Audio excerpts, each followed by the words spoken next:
So gabiyahe dita karon no, paingon ta sa giingon nila nga usa ka isla sa kaputian mao ang Talikod Island.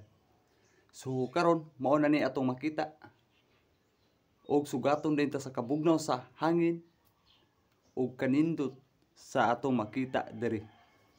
Og natay una makita diri mao ang Samal Island Beach Park.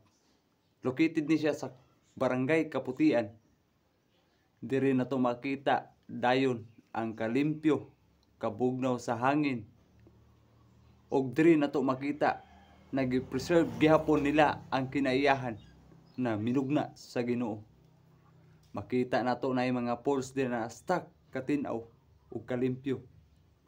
Og mga kakahuyan nga puno gihapon o nagkadaiyang mga kalanggaman.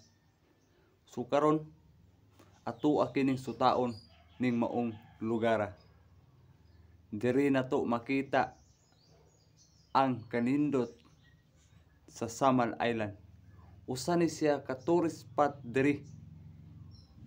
So karon musakay ta aning giingon nila nga bangka o bayad lang tag 50 paingon dito sa Talikod Island. So mintras gadagan ang atong gisakyan no, makita nato ang kanindot o kaayo sa binuhat sa kinaiyahan.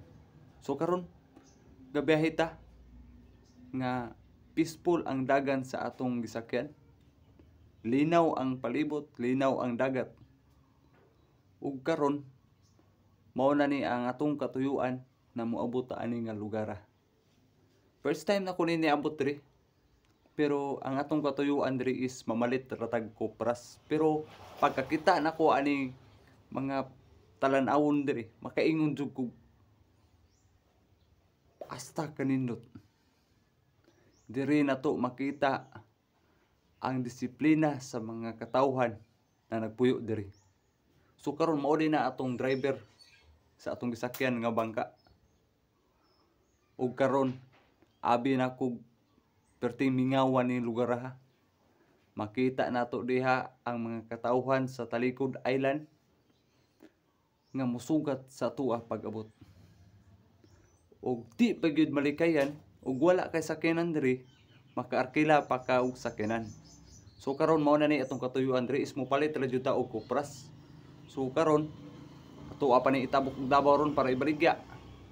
So sa sunod higayon na lang ta ato aning tuyokon ang upat ka barangay aning islaha. So kana lang.